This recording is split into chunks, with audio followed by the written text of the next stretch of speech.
Vamos ver agora um pouco do discurso do Bolsonaro, o que disse o Bolsonaro após o anúncio do resultado. Foram algumas falas. Vini, para a televisão, uma fala, para o Facebook também teve uma fala específica, né? Para essa ferramenta. O que você destaca para a gente? E discursos também um pouco diferentes, com tons diferentes e para públicos diferentes também, né? O que parece é que o Bolsonaro ele quis até quebrar esse paradigma, em um primeiro momento gravar aquilo que foi praxe de toda a campanha dele, que foi essa live falando também para os seus eleitores, né? Então ele estava ali ao lado da professora de Libras e também da primeira-dama agora, a Michelle, fez o agradecimento primeiro a Deus, depois também a todos os profissionais de saúde aí que o ajudaram na recuperação pós-facada, e disse que era realmente um primeiro contato aí em respeito que tem pelo povo brasileiro. E aí, Edgar, o trecho que nós vamos ver agora, ele faz um ataque também às críticas que ele recebeu em geral da mídia, e também dizendo que o Brasil se livrou aí de uma grande ameaça comunista, socialista e extremista da esquerda. Alguém sem um grande partido, sem fundo partidário, com a grande parte da grande mídia o tempo todo criticando, colocando-me numa situação muitas vezes próximo a uma situação vexatória, aquilo que falava a meu respeito, e passou a acreditar na gente, e passou a ser, sim, integrante de um grande exército que sabia para onde o Brasil estava marchando e clamava por mudanças. Não poderíamos mais continuar flertando com o socialismo, com o comunismo e com o populismo e com o extremismo da esquerda. Todos nós sabíamos para onde o Brasil estava. As urnas se abriram. Nós fomos declarados vencedores desse pleito.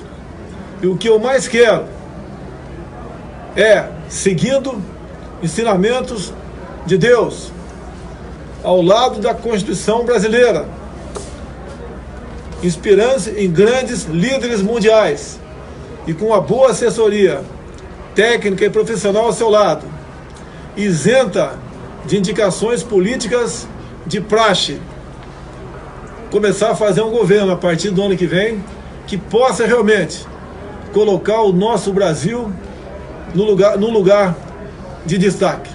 Temos tudo para sermos uma grande nação. Tá, e aí ele mostra também, né, o livro ali da Constituição, o livro também do Winston Churchill, no momento que ele fala, né, em ter inspiração aí de outros grandes governantes pelo mundo. E aí depois, Edgar, minutos após esse primeiro discurso em live, aí sim, aí Bolsonaro falou à grande imprensa, né, representado ali por um repórter apenas que o estava entrevistando, mas fazia parte ali de todas as imprensas, e aí sim ele fez um discurso mais aberto, mais conciliatório, defendendo pontos importantes de defesa da Constituição, da liberdade, da democracia, de direitos, de fazer, de governar para todas as raças, enfim.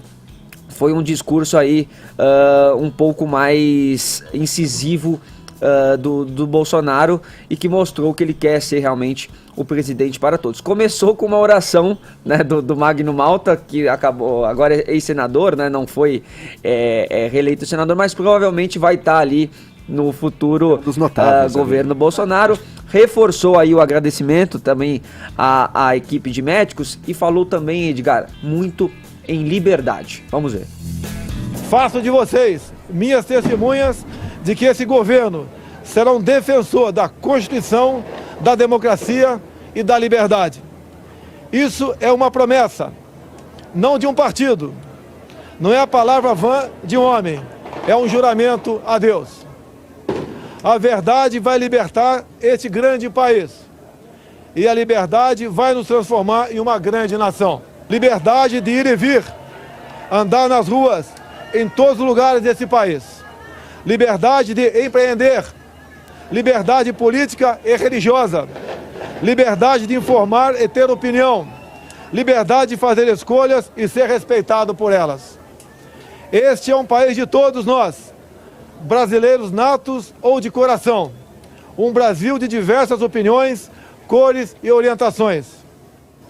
Como defensor da liberdade, vou guiar um governo que defenda e proteja os direitos do cidadão, que cumpre seus deveres e respeita as leis.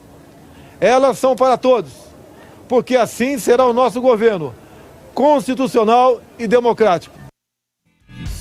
E aí ele também falou muito em reduzir o papel do Estado, em desburocratizar muitas coisas, em respeito à federação, em compromisso com as reformas, né? Em governar para o seringueiro até o empreendedor, e terminou com o slogan que foi durante toda a campanha dele: Deus, Brasil acima de tudo, Deus acima de todos. Deus acima de todos. E aí, Joel, teve uma leve diferença aí no conteúdo dos dois discursos, né?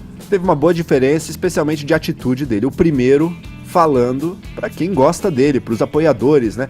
Olha os livros que ele botou. Isso já tem uma simbologia. Isso tinha, se eu não me engano, era uma Bíblia, a Constituição do Brasil, um livro sobre o Churchill. Quem foi o Churchill? Churchill, como o Bolsonaro fala, né?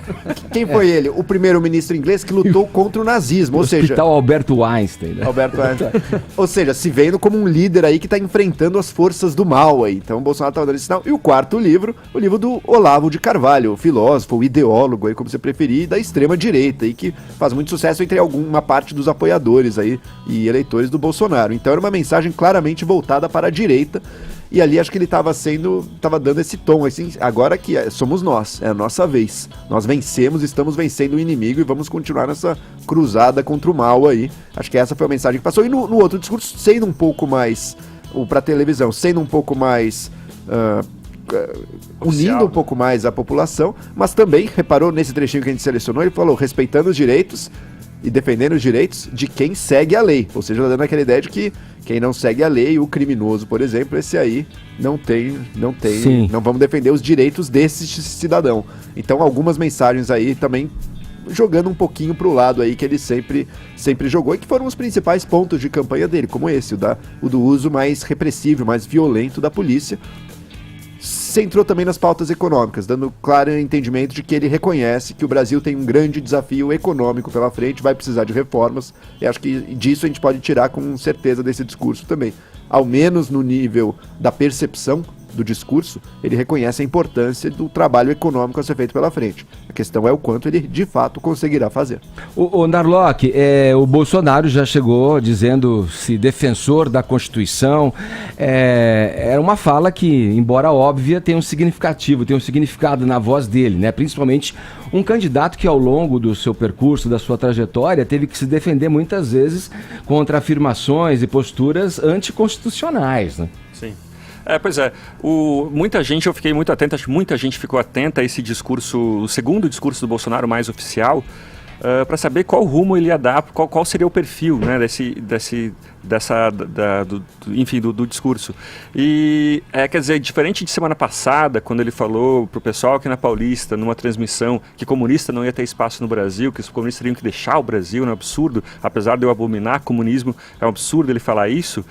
Eu gostei muito de ver que nesse discurso de ontem, ele foi muito mais conciliatório, né, como o Vini falou, e mostrou diversas vezes, falou em liberdade, falou em Constituição, falou sobre liberdade de orientação. Talvez aí a gente possa entender uma orientação sexual também, né? Acho que eu fiquei esperando. Cada um entende o que quer, né? Cada um entende o que quer. Wishful thinking aí, né? Sobre isso.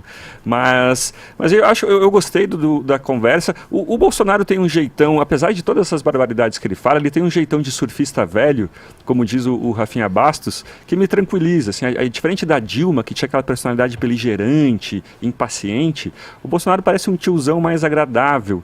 E talvez ele seja de fato mais conciliatório no governo, né? Pelo menos é o que eu espero.